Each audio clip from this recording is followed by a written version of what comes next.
Bismillahirrahmanirrahim. How are you, 5 class? Alhamdulillah, I am fine. Now I start unit number 8. This is the practical or theoretical measurement of the geometrical diagram. इसमें आपको वो फॉर्मूलाइज और वो method बताए जाएंगे कि जो कि हम यूज़ करेंगे उनकी मेजरमेंट्स के लिए, जो कि हमें प्रैक्टिकल लाइफ में, डेली लाइफ में बहुत ज़्यादा यूज़ करने होते हैं. तो ये फॉर्मूलाइज जो हैं एक आम कॉमन पर्सन जो कि अनएजुकेटेड है वो भी यूज़ करता है. ज़रूरी नहीं कि एक पढ़ा लिखा बंदा ही इन फार्मूलों से वाकिफ़ है.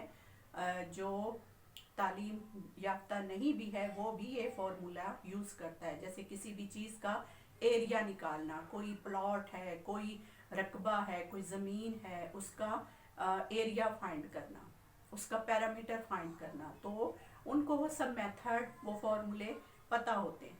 लेकिन हम न्यूमेरिकली इन फार्मूलाइज को पहले समझेंगे और फिर इनको हम अपनी डेली लाइफ में अप्लाई करेंगे. तो इसको पहले जो है समझना कि ये होता क्या है, इसका मतलब क्या है, फिर इसका हम फॉर्मूला देखेंगे और फिर हम इसकी प्रैक्टिस करेंगे इन द एक्सरसाइज. राइट.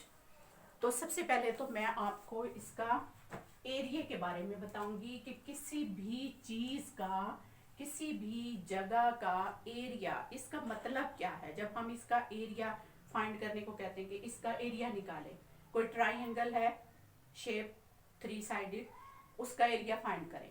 कोई चौरस चीज़ है, चकोर है, क्वाड्रिलेटरल शेप में, उसका एरिया फाइंड करें. तो एरिया का मतलब क्या होता है. Area, what do you mean by area. Area किसे कहते हैं, एरिया का मतलब क्या है, यह आपको कॉन्सेप्ट्स पता होने चाहिए. देखिए मैथ में ये छोटी छोटी कंफ्यूज्ड जो वर्ड्स होते हैं, टर्म्स होती हैं मैथ की, अगर इनको हम साथ साथ समझते जाएं, इनको साथ साथ हम क्लियर करते जाएं, तो हमें वो चीज़ें फिर मुश्किल नहीं लगती. ठीक है. हम फॉर्मूले भी खुद बना सकते हैं. जब हमें उसका सारा पता चल जाएगा कि ये क्या चीज़ होती है, तो इसको हम कैसे निकालेंगे ये भी हमें फिर जल्दी से समझ आ जाता है. तो एरिया क्या होता है. एरिया होता है वो सरफेस, वो रीजन जो कि कवर्ड होती है किसी क्लोज फिग से. अब क्लोज फिग का वर्ड मैंने यूज किया. वो क्लोज फिग ऐसे 4 साइडेड हो सकती है, वो क्लोज फिग ऐसे 3 साइडेड हो सकती है, वो क्लोज फिग ऐसे यूं मल्टी साइडेड, जैसे 1 2 3 4 5 6. अब ये 6 साइडेड है. ठीक है ना. इसमें इसका भी नाम है मैथ में, हेक्सागोन कहते हैं 6 साइडेड को, 3 साइडेड को ट्राइंगल कहते हैं, 4 साइडेड को क्वाड्रिलेटरल कहते हैं. ये अब जैसे जैसे आप मैथ में आगे प्रोसीड करेंगे ना, आपको ये सारी चीज़ें क्लियर होती जाएंगी. तो मैंने आपसे एरिया की वर्डिंग जो है क्लियर करनी है कि एरिया क्या होता है. द रीजन, सरफेस, कुछ भी आप कह लें, the surface region covered by close fig, यानी एक क्लोज है, ये बाउंड्री है. ये सर्कुलर भी हो सकता है ऐसे. ठीक है ना. तो कोई भी क्लोज बाउंडिंग है, उसके अंदर का जितना रीजन है, जितना सरफेस है, this is called the area. ठीक है. Area covered by surface covered by a close fig is called the area. This is the definition of area. अगर हम इसकी डेफिनेशन को समझ लेते हैं तो वो किसी भी जगह, कोई भी शेप की जगह हो, हम उसका एरिया फाइंड कर सकते हैं. ठीक है ना. जब जिम्मेदार लोग होते हैं, उनकी ज़मीनों की कैसी भी शेप है, तो वो कहते हैं जी हमारे पास इतनी जगह है, हमारा इतना एरिया है, हमारे इतने मरले हैं. ठीक है ना. तो वो जगह कैसे निकालते हैं, उसका क्या फॉर्मूला होता है. तो सबसे पहले तो हमें उसकी वर्डिंग को समझना चाहिए. तो द सरफेस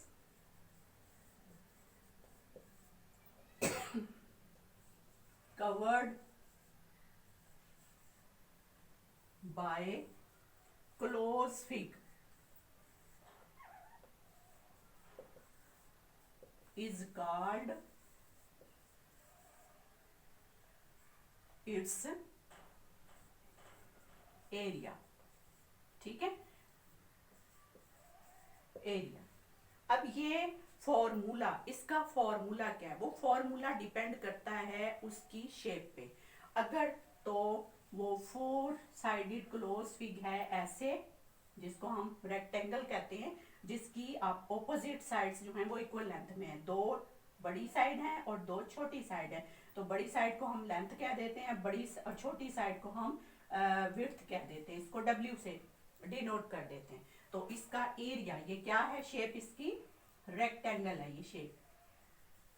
ठीक है, तो रेक्टेंगल का एरिया जो है वो हम कैसे निकालेंगे? Length multiply width, length multiply width, यानी ये साइड, लंबी वाली साइड और ये साइड, इन दोनों को मल्टीप्लाई कर देंगे तो उसका एरिया आ जाएगा।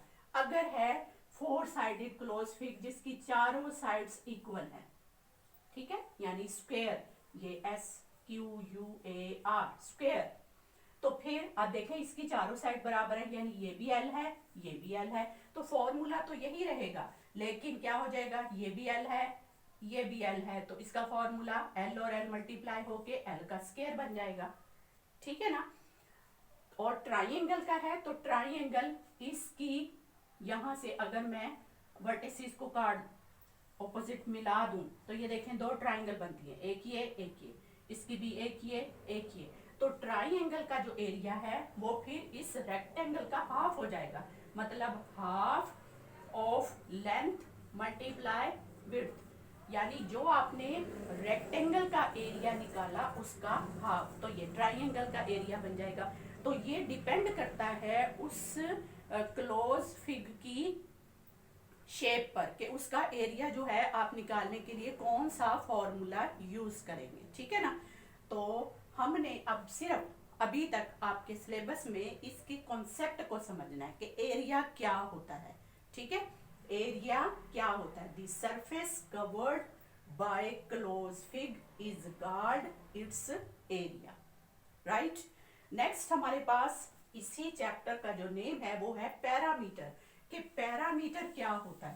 पैरामीटर, पैरामीटर से बच्चे बहुत कंफ्यूज होते हैं कि ये क्या चीज है। एरिया का तो वर्ड अक्सर वो सुनते रहते हैं, लेकिन पैरामीटर का वर्ड बहुत कम सुनने में आता है, इसलिए वो इससे बहुत डर जाते हैं कि पैरामीटर क्या होता है। तो ये भी बेटा कोई मुश्किल चीज नहीं है, ये भी एक मैथमेटिकल टर्म है जिससे हम मेजरमेंट्स निकालते हैं। ठीक है, parameter, parameter is the measurement of any close fig। तो कैसे इसकी मेजरमेंट है? the sum, sum मतलब ऐड, एडिशन, समेशन को हम शॉर्ट में सम कह देते हैं, इसको हम एडिशन भी कह सकते हैं, एडिशन यानी उन सब को ऐड करना है।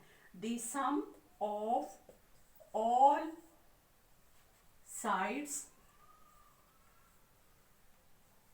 of a close fig, यानी कोई भी क्लोज फिग है, क्लोज फिग, कोई भी क्लोज फिग है, उसके जितनी भी साइड्स हैं, चाहे वो इक्वल लेंथ की हैं चाहे वो डिफरेंट लेंथ की हैं, उन तमाम साइड्स की लेंथ को प्लस कर लिया जाए तो वो जो एंड में रिजल्टेंट वैल्यू आएगी एडिशन करने के बाद वो उसका पैरामीटर होगी। ठीक है, राइट। अब देखें जैसे रेक्टेंगल है, ये हमारे पास रेक्टेंगल है, अब इसमें ये भी लेंथ है ये भी लेंथ है, इक्वल है, ये भी विड्थ है ये भी विड्थ है, ये दोनों इक्वल हैं। ठीक है ना, रेक्टेंगल में ऑपोजिट साइड्स जो हैं वो इक्वल लेंथ की होती हैं। तो अब इसका जब मैं पैरामीटर निकालूंगी, पैरामीटर, तो पैरामीटर का फॉर्मूला क्या होगा? दो दफा एल है, एल प्लस एल, और दो दफा फिर विड्थ है, W प्लस W, यानी विड्थ प्लस विड्थ। तो इसको अगर मैं कर लूं तो ये 2 टाइम लेंथ है और 2 टाइम ही विड्थ है। अब इसमें से 2 को बाहर कॉमन निकाल लिया जाए तो L प्लस W, यानी लेंथ और विड्थ को प्लस करके उसको 2 टाइम कर दिया जाए, क्योंकि दोनों ही 2 टाइम है। तो ये पैरामीटर का एक फॉर्मूला देखें हमने खुद से बना लिया, जो लास्ट में बच्चों को सिर्फ याद करवा दिया जाता है kg 2 time of sum of the L plus width, length plus width 2 time. तो ये कैसे आया वो मैंने आपको यहाँ से फॉर्मूले से निकाल के बता दिया। अगर स्क्वायर का हो, कोई स्क्वायर फॉर्म में है जिसकी चारों साइड्स इक्वल है, तो स्क्वायर का पैरामीटर कैसे होगा? अब इसकी चारों साइड्स एल एल है, ठीक है ये, तो फिर क्या होगा? L plus L plus L plus L, तो 4 टाइम एल हम इसको लिख सकते हैं ऐड करने के बाद, ठीक है। तो इस तरह से स्क्वायर का फॉर्मूला सिंपल बन जाता है। एरिया अगर स्क्वायर का निकालना है तो उसका फॉर्मूला क्या होगा? 4L, यानी 4 टाइम L। L उसकी चारों साइड्स की लेंथ है जो कि इक्वल होती है, ठीक है। तो उसी लेंथ को 4 से सिर्फ मल्टीप्लाई करेंगे तो आपके पास स्क्वायर का एरिया आ जाएगा। और रेक्टेंगल में ये दो सेम है और ये दो सेम है, इसलिए हमें ये फॉर्मूला अप्लाई करना है, राइट। तो आज मैंने आपको इन दोनों वर्ड, ये दोनों टर्म्स जो हमारे इस यूनिट का टॉपिक भी है, एरिया एंड पैरामीटर, तो इन दोनों टॉपिक्स के बारे में पहले मैंने आपको इन डिटेल इसका कॉन्सेप्ट समझाया है। इसके फॉर्मूले आपको मैंने डिराइव करके बताए हैं कि वो कैसे हमने बनाए हैं, निकाले हैं। अब आपको ये फॉर्मूले याद रखने हैं समझ के, ठीक है। फिर हम इसकी एक्सरसाइज करेंगे नेक्स्ट वीडियो में, इंशाल्लाह मैं आपको इसकी एक्सरसाइज सॉल्व कराऊंगी। अल्लाह हाफिज।